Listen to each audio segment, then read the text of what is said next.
लेव वाइगॉस्की की अब हम बात कर लेते हैं।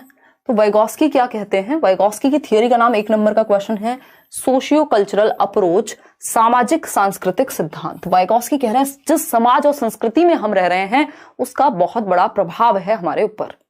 बात ठीक है नहीं है विनोद? बताओ फटाफट से।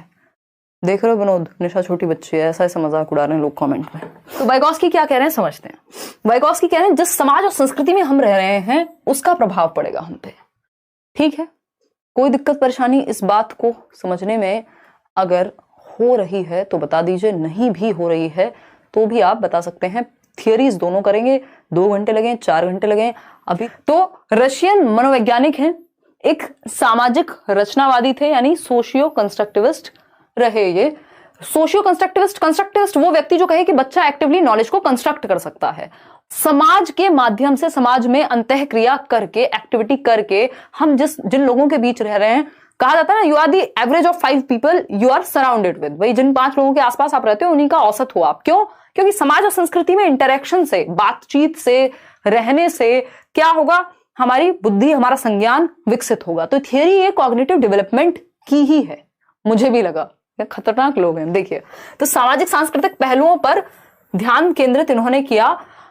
भाई एक बच्चा है जो, अभी आपने एक मूवी देखी होगी, अभी आएंगे इस पॉइंट पे, पहले 3 पॉइंट्स इन्होंने सबसे महत्वपूर्ण समझे हैं। अभी हम जमानों से बात कहते आ रहे हैं कि SCL, सोसाइटी, कल्चर और लैंग्वेज, ये क्या है? ये 3 महत्वपूर्ण चीजें हैं। अगर ये 3 चीजें आपके दिमाग में सेट हैं तो 90% चांस है कि आप वाइगॉस्की के क्वेश्चन को गलत नहीं करेंगे। यानी सोसाइटी, कल्चर और लैंग्वेज, ये 3 चीजें सबसे महत्वपूर्ण है इनकी थियरी में। अगर हम इसको ऐसे देखें तो सामाजिक सृजनवाद के जनक, यानी सोशियो कंस्ट्रक्टिविज्म के फादर ऑफ सोशियो कंस्ट्रक्टिविज्म, रचनावाद के जनक हैं ये। बच्चे द्वारा ज्ञान का सृजन किया जाता है, ये हमें पता है। किसी भी बच्चे का विकास सामाजिक परिस्थिति में ही संभव है, इसलिए इन्होंने एज को महत्व नहीं दिया, या मैं कहूं बायोलॉजिकल एस्पेक्ट को, जैविक परिप्रेक्ष्य को इग्नोर कर दिया वाइगॉस्की ने। जो जैविक पक्ष है उसको इग्नोर कर दिया वाइगॉस्की ने। ये इनका क्रिटिसिज्म है, ये इनकी आलोचना है। जैसे कि भाई बायोलॉजी भी कुछ है, इसको महत्व नहीं दे रहे, जीन्स भी कुछ है, महत्व नहीं दे रहे उस लेवल का जिसका मिलना चाहिए।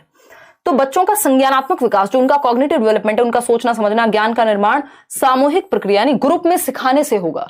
तो जब भी आपको ऑप्शन में ग्रुप की बात चलती हुई दिखाई दे और वाइगॉस्की कहीं पूछा हो तो समझ जाइएगा कि यस, वाइगॉस्की बिल्कुल इस बात को सपोर्ट करेंगे कि बच्चे एक दूसरे के साथ सहयोग करके, कोऑपरेट करके, असिस्ट करके, साथी समूह में पीयर ट्यूटरिंग के थ्रू सीखते हैं, ग्रुप लर्निंग के थ्रू सीखते हैं। ये बात वाइगॉस्की ने कही है।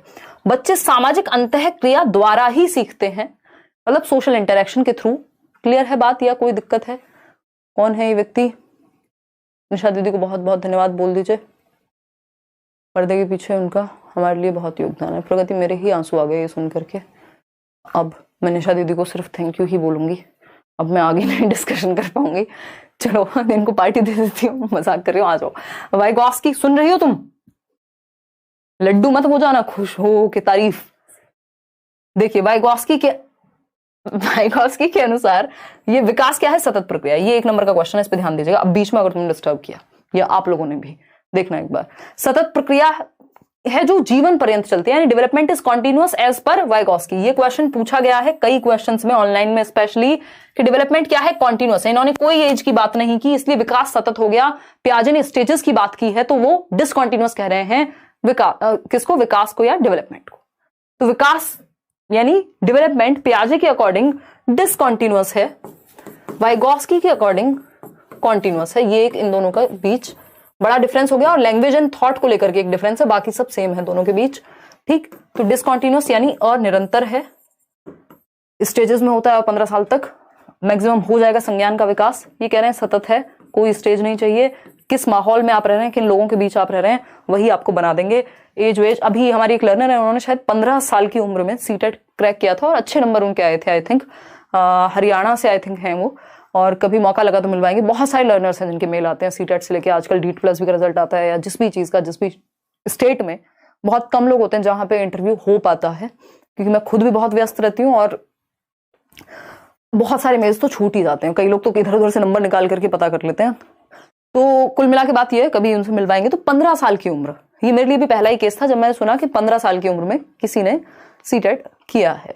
ठीक, और अभी वो पूरी तैयारी में जुटी हुई भी होंगी शायद इस समय आगे के लिए।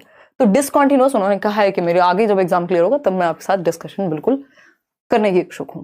तो डिसकंटिन्यूअस और कॉन्टिन्यूअस वाइगॉस्की के अकॉर्डिंग, तो ये क्या हुआ, age is just a number हो जाएगी एज पर वाइगॉस्की। ठीक, तो ये बात हम समझ गए कि जो हमारी थिंकिंग या जो भी हमारी, बेसिकली इन्होंने अपने दो बच्चों को देखा और पाया कि जब वो उनके साथ किचन में काम करते थे तो बहुत सारी चीजें आप ऐसे सीख जाते हैं समाज से, अपनी संस्कृति से, है ना, वो आपको कोई अलग से ट्रेनिंग नहीं मिली। ठीक, तो जिस समाज और संस्कृति में हम रह रहे हैं उससे बहुत सारी चीजें सीख जाते हैं। एक चीज है प्रोसेस ऑफ इंटरनलाइजेशन, ये ध्यान रखिएगा, एक क्वेश्चन इस पे बहुत पहले आया हुआ है, तो आजकल ऑनलाइन एग्जाम में भरोसा नहीं है कब कहां से क्या पूछ लें। तो प्रोसेस ऑफ इंटरनलाइजेशन यानी आंतरिकीकरण की प्रक्रिया के दो बच्चे हैं या बच्चे हैं जो ग्रुप में बैठे हुए हैं, एक बच्चे ने अपना कोई विचार दिया, इसका एक थॉट सुना, दूसरे बच्चे ने भी सुनी ये बात, तीसरे बच्चे ने कुछ बोला और अपने अंदर इस बात को भर लिया और फिर अपना एक थॉट दिया, इसी को इंटरनलाइजेशन कहते हैं। मान लीजिए किसी बात पे चर्चा चल रही है, डिस्कशन चल रहा है और आपको किसी ने कोई तर्क दिया, अब आपने उसकी बात को अपने दिमाग में भरा, इंटरनलाइज किया, उस बात को अंदर जाने दिया और उसके बेसिस पे अपनी एक समझ बना करके चर्चा की। ये है इंटरनलाइजेशन जिसकी बात वाइगॉस्की कर रहे हैं कि आप मान लीजिए आप रामायण पढ़ रहे हैं, महाभारत पढ़ रहे हैं, जो भी आपकी संस्कृति में ग्रंथ चल रहे हैं, जो भी चीजें चल रही हैं आसपास, उनको आप इंटरनलाइज करते हैं और अपनी एक समझ बनाते हैं। ये बात कौन कह रहा है? वाइगॉस्की कह रहे हैं। रटना नहीं है इंटरनलाइजेशन का मतलब, आप अंदर जाने दे रहे हैं फिर अपनी एक समझ विकसित कर रहे हैं। तो इंटरनलाइजेशन की जब बात आएगी तो वाइगॉस्की को याद कर लीजिएगा, ये चीजें हैं जो मिस हो जाती हैं, तो एक एक नंबर आपका ये श्योरिटी के साथ यहां इंश्योर हो जाएगा। अब तीन चीजें SCL, नोट्स नहीं पढ़े हैं प्लीज पढ़ लीजिएगा, वैसे तो ज्यादातर लोगों ने पढ़ लिए होंगे। सोशल इंटरेक्शन, ये तीन इंपॉर्टेंट चीजें हैं as per Vygotsky. Social interaction यानी समाज या सामाजिक अंतःक्रिया, यानी समाज में जब हम इंटरेक्ट करते हैं, स्कूल जाता है बच्चा, बात करता है, स्कूल सिर्फ पढ़ने थोड़ी जा रहा है, वो वहां का जो आसपास का समाज है, संस्कृति है, वहां पे डिस्कशन के लिए जाएगा, उससे उसकी समझ विकसित होगी, उससे बहुत सारी चीजें वो सीख जाएगा। ठीक है, सही है बात या नहीं? पंजाब से हूं मैं, ऑफलाइन नहीं ले पाऊंगी, कोई बात नहीं पूजा, कुछ ना कुछ करेंगे, डोंट वरी, इतना सारा सिलेबस तो करा ही रहे हैं। देखिएगा 12 बजे से क्लास चलेगी क्या, मुझे बर्थडे विश कर देना। शालिनी हैप्पी बर्थडे अब तब मनाएगा जब रिजल्ट आ जाए, फिर भी चलो कर देते हैं, देखिएगा हैप्पी बर्थडे। सोशल इंटरेक्शन की अगर हम बात करें, सोशल इंटरेक्शन यानी सामाजिक अंतःक्रिया, यानी जब आप ग्रुप में या चार लोगों में डिस्कशन करते हैं, आसपास रहते हैं जिन लोगों के, जो आपका एक ग्रुप है, इसलिए कहा जाता है बहुत ही वाइजली चूज कीजिए कि जिन लोगों की संगति में आप हैं, संगति महत्वपूर्ण है। तो जिस समाज में, जिस संस्कृति में, अगर आपको लगता है आप एक ऐसे माहौल में हैं जहां बाकी लोग झूठ नहीं बोलते या बाकी लोग क्या नहीं है, वायलेंट नहीं है, हिंसक नहीं है, तो बहुत कम चांसेस हैं कि आप भी हिंसक बनेंगे या आप भी झूठ बोलेंगे, है ना। तो जिस एनवायरमेंट में आप हैं वो सोसाइटी के साथ आपका इंटरेक्शन, और ये आपकी अपनी समझ भी है, जरूरी नहीं है कि आप बस कॉपी करके सीख जाएंगे, हाँ ये नहीं करते तो मैं भी नहीं करता, आप अपनी भी एक समझ डेवलप करेंगे इंटरेक्ट करके कि क्या सही है क्या गलत है, आपको क्या लगता है, तो आपका तर्क, आपका संज्ञान, आपकी थिंकिंग, आपकी रीजनिंग, आपका प्रॉब्लम सॉल्विंग, आपका डिसीजन मेकिंग, ये सब भी बेहतर होते हैं जब आप इंटरेक्ट करते हैं चार लोगों से। जरूरी नहीं उनका थॉट आप अपने दिमाग में भर ही लेंगे, इंटरलाइज करके भी आपको अपनी क्या समझ बनानी है ये आपके ऊपर है, लेकिन सोसाइटी का इंटरेक्शन का प्रभाव हमारे डेवलपमेंट पे है। दूसरी चीज है कल्चर यानी संस्कृति। भाई जिस समाज में आज जो करंट स्थिति है, संस्कृति क्या है, पहले से चली आ रही है बहुत सारी चीजें, किस तरह के कपड़े पहने जा रहे हैं, क्या पूजा पाठ हो रही है, क्या कल्चर मतलब क्या नॉर्म्स हैं उस कल्चर में, कौन से फेस्टिवल्स आप सेलिब्रेट कर रहे हैं, कौन से ग्रंथ आप पढ़ रहे हैं, क्या रिचुअल्स हैं, किसी के जन्म में किस तरह से खुशी मनाई जाती है, किसी की शादी में किस तरह से आप खुशी मनाते हैं, या क्या एक्टिविटीज होती हैं। अगर आप राजस्थान जाएंगे वहां अलग तरह के कपड़े हैं, वहां का कल्चर डिफरेंट होगा, आप यूपी जाएंगे वहां कुछ और होगा, है ना। और अगर आप क्या किताबें पढ़ रहे हैं, वो सब चीजें, मतलब जो आपका कल्चर है वो भी तो आपके डेवलपमेंट को प्रभावित करेगा। जैसे आपने वो मूवी देखी होगी, एक मूवी आई है शायद ना भी देखी हो, गुड बाय करके, अमिताभ बच्चन है उसमें, तो डेथ का सीन दिखाया हुआ है, उनका एक बेटा है जिसकी जो वाइफ है वो फॉरेनर है, ठीक। तो अब वहां पे डेथ में, हमारे यहाँ डेथ में नॉर्मल ज्यादा चटक मटक कपड़े नहीं पहनते हैं जो बहुत ज्यादा तड़कते भड़कते रंग के हों, व्हाइट कपड़े पहनना पसंद करते हैं मूवीज में तो लोग, असलियत में तो इतना टाइम नहीं होता जब डेथ होती है कि व्हाइट कपड़े पहन करके जाओ। तो उस केस में मतलब इमीडिएटली दूर के लोगों में जा भी सकते हो, तो उस केस में क्या होता है कि बाकी लोग सब व्हाइट कपड़े पहन के आ रहे हैं और उसकी जो वाइफ है, जो उनका बेटा है, जो फॉरेनर बहू लेकर के आया है, वो ब्लैक एकदम एक ड्रेस पहन के आती है और चश्मा वश्मा लगा करके, क्योंकि वो उनका कल्चर है ना। अब उसको बताया नहीं तो वो एक अलग बात है, वो मूवी में थोड़ा एक फनी सीन क्रिएट करने के लिए मान सकते हैं। तो ये क्या हुआ, कल्चर है, अलग अलग कल्चर में जो यहाँ सही है वो किसी और कल्चर में गलत हो सकता है, जो वहां गलत है यहाँ सही हो सकता है। तो बेसिकली जिस कल्चर में, जिस सोसाइटी में आप रह रहे हैं उसका प्रभाव पड़ेगा। अब इसको 70 तरीके से घुमा करके पूछ सकता है, बस दिमाग में ये बात बैठ जानी चाहिए।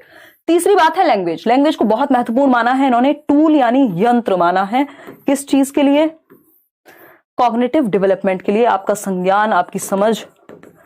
भाई आप हिस्ट्री पढ़ रहे हैं, लैंग्वेज का यूज करके पढ़ रहे होंगे, मैं और आप बात कर पा रहे हैं, हमारा संज्ञान विकसित हो रहा है, आपको महत्व लग रहा है इस बात का, समझ रहे हैं आप कुछ चीजें, क्वेश्चंस पढ़ रहे हैं, सब कुछ हम क्या है, अगर देखा जाए एक तरह से भाषा बहुत बड़ा यंत्र है हमारी समझ को विकसित करने में। ये समाज और संस्कृति भी ठीक से डिलीवर नहीं हो पाएगा अगर भाषा ना हो तो भाषा भी बहुत महत्वपूर्ण है। इसलिए एचसीएल बहुत महत्वपूर्ण है। सोशल इंटरेक्शन एक फैक्टर है, कल्चर एक फैक्टर है, लैंग्वेज एक फैक्टर है। ये तीन बहुत ही महत्वपूर्ण फैक्टर हैं जो बच्चे के संज्ञानात्मक विकास को प्रभावित करते हैं एज पर वाइगॉस्की। आगे बढ़ते हैं।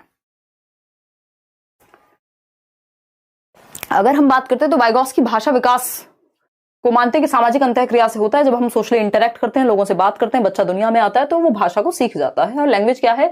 एक टूल है जिसके माध्यम से हम एक जनरेशन से दूसरी जनरेशन में, कल्चर में, सोसाइटी में नॉलेज को ट्रांसमिट कर रहे हैं।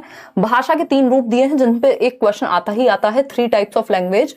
पहला है सोशल स्पीच यानी सामाजिक वाक, यानी जब बच्चा बोल बोल करके समाज में, जैसे वो 2 साल का हुआ है, 2+ ईयर्स का अगर है, 2+ ईयर्स की एज में बच्चा बोलना शुरू करता है, दुनिया में बातचीत करना शुरू करेगा। मम्मी पानी दे दो, पापा खाना दे दो, या पॉटी आई है, वॉट एवर इट इज, बच्चा है 2-2.5 साल का, यही सब बातें करेगा ना। तो अगर हम देखें तो सोशल स्पीच क्या है? जब वो भाषा का इस्तेमाल करके दुनिया में इंटरेक्ट करना शुरू कर चुका है। फिर आता है सेकेंड टाइप ऑफ लैंग्वेज, वो है प्राइवेट स्पीच। निज वाक कह देते हैं इसको, मौन वाक कह देते हैं कई लोग, बहुत सारे इसके उदाहरण हैं। तो प्राइवेट स्पीच में 3+ साल के बाद, 3 से 6 वर्ष में होती है प्राइवेट स्पीच पे एक क्वेश्चन आता ही है।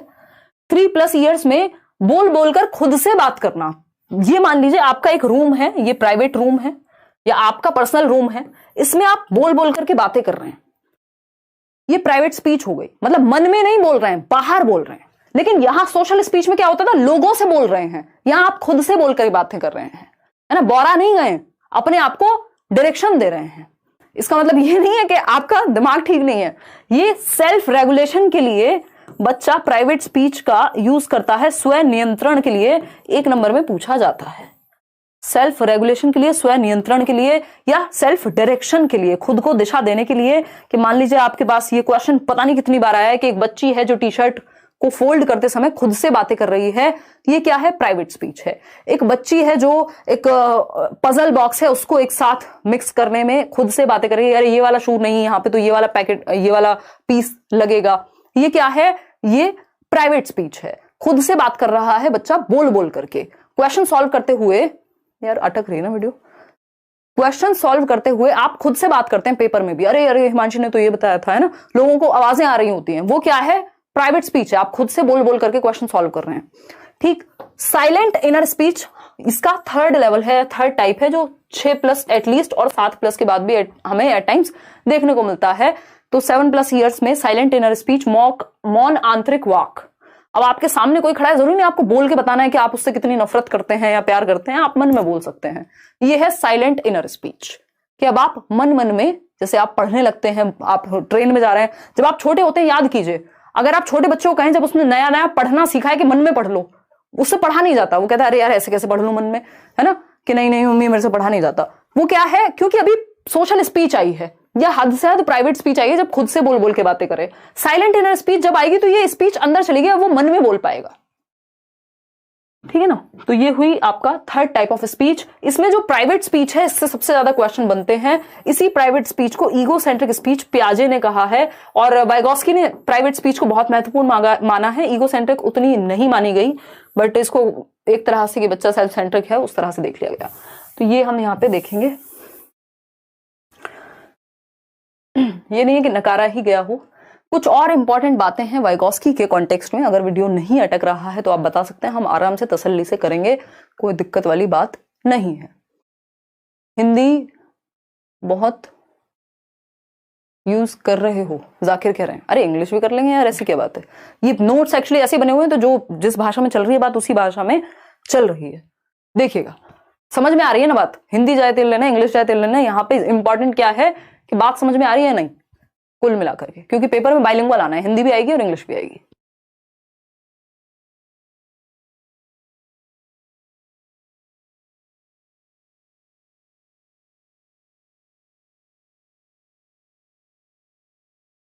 देखिएगा अगर हम बात करें किस चीज की, तीन और इंपॉर्टेंट चीजें हैं। एक है ZPD, zone of proximal development, संभावित विकास का क्षेत्र। ये नोट्स फ्री हैं, एक बार इनकी रीडिंग जरूर लगा लीजिएगा, आपको समझ में आ जाएगा कि आपने एक 200-300 पेज की किताब पढ़ी थी और ये 40-50 पेज के नोट्स पढ़े थे और क्या ज्यादा काम आया अंत में जब आप पेपर देने जाएंगे, है ना।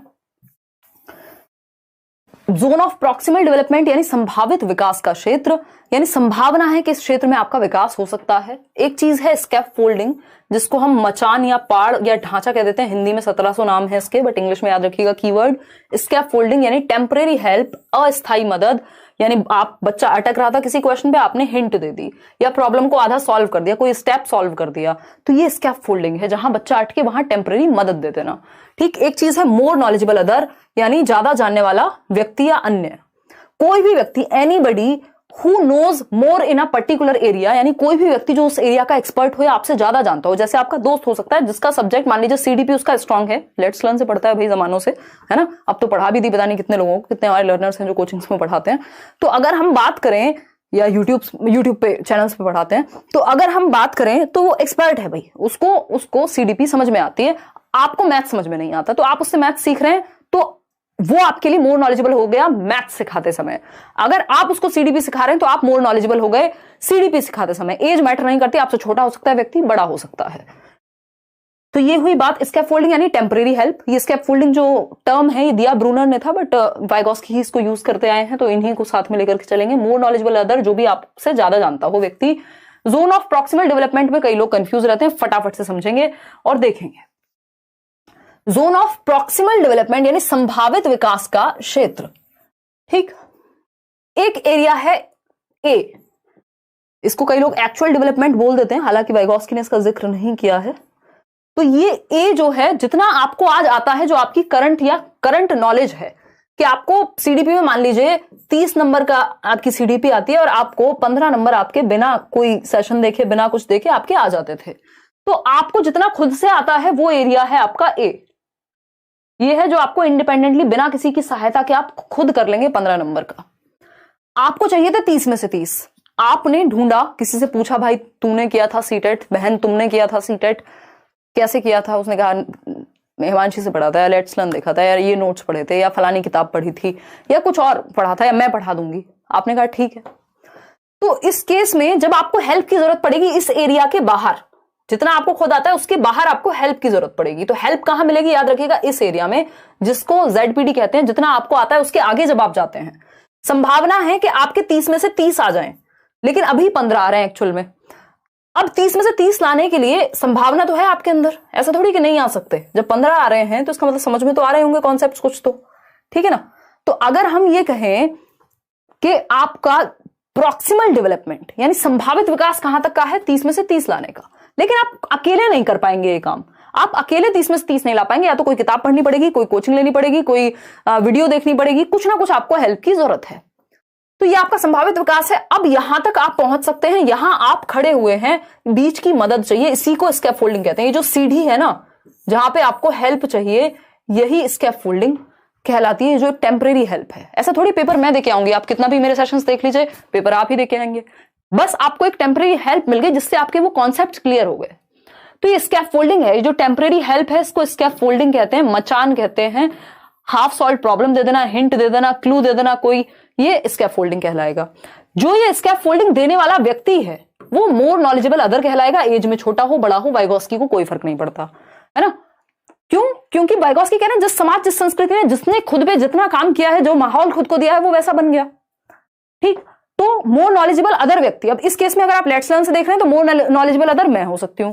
अगर आप किसी किताब से पढ़ रहे हैं कोई कॉन्सेप्ट, तो मोर नॉलेजेबल अदर वो चीज हो सकती है, वो आपको स्कैफोल्डिंग दे रही है। तो जो प्रोसेस है, प्रक्रिया है, उसको स्कैफोल्डिंग कहते हैं। जो व्यक्ति या टेक्नोलॉजी है वो MKO है, मोर नॉलेजेबल अदर, ये ध्यान रखना है। तो ZBD क्या है? इन दोनों के बीच का डिफरेंस है, जितना आप स्वयं कर सकते हैं और जितना आप किसी की सहायता से कर सकते हैं, दोनों के बीच का डिफरेंस क्या है? ZBD है।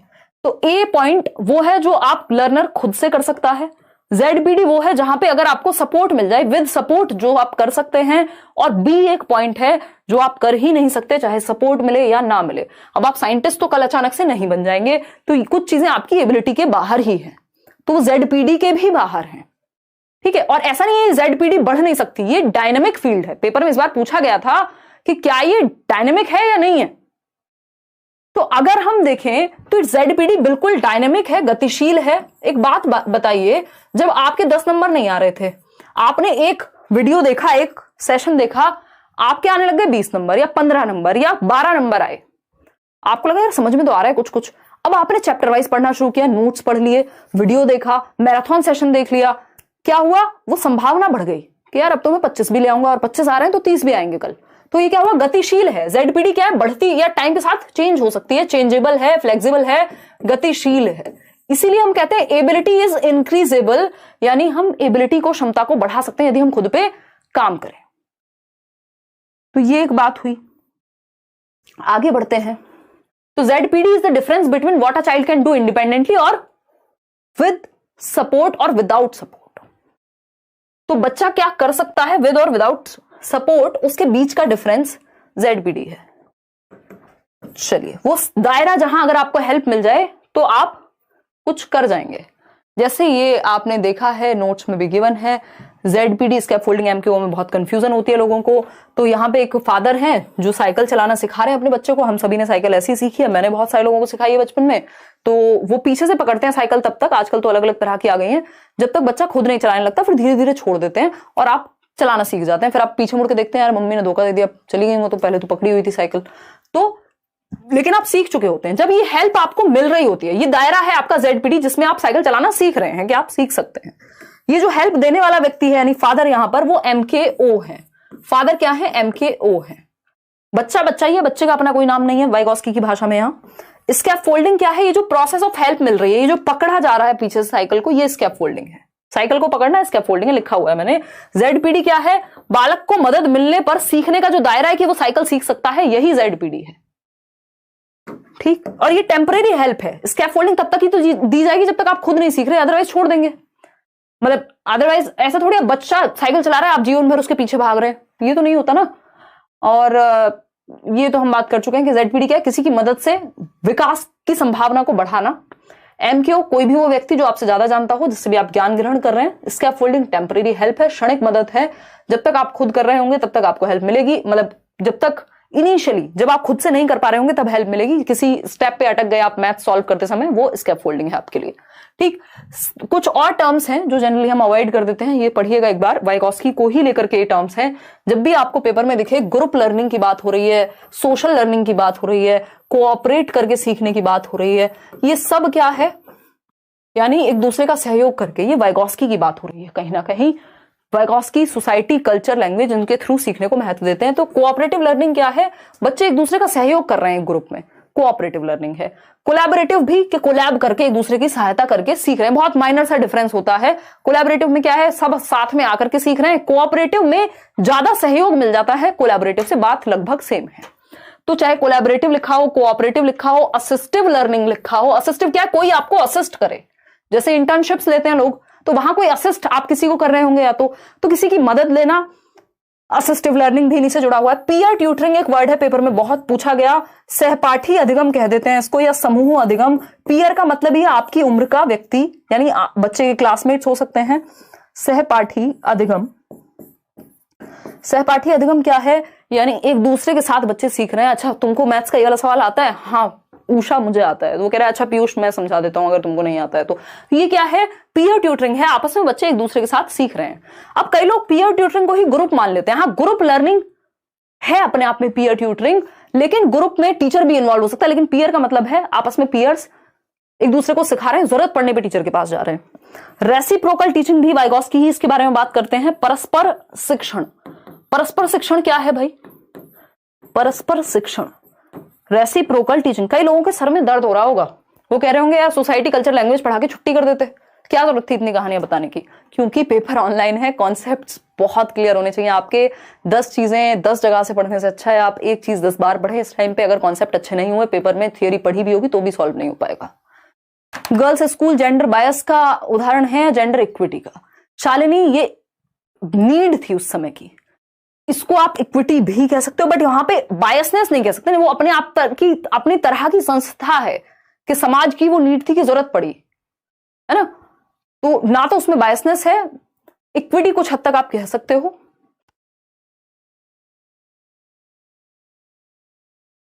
ऑनलाइन की दुनिया में स्पेशली मैं तो इतना फ्री डिस्कशन कर चुकी हूं पास्ट में, धीरे धीरे क्या हुआ है यूट्यूब पे बहुत मुश्किल हो जाता है डिटेल डिस्कशन समझ पाना, है ना, क्योंकि बैचेस में तो जो लोग आते हैं वो बहुत ऑलरेडी सीरियस हैं, वो बैठ नहीं आए कि हमें 1-1.5 घंटा पढ़ाओ रोज। अदरवाइज यूट्यूब पे ये हो जाता है कि आप फटाफट फटाफट या तो नेक्स्ट क्वेश्चन प्लीज, या फिर जितना हो सके शॉर्ट में बता के निकल जाओ। तो उस केस में आप लोग इतनी हिम्मत से टिके हुए हैं 3 दिनों से, वो बहुत बड़ी बात है।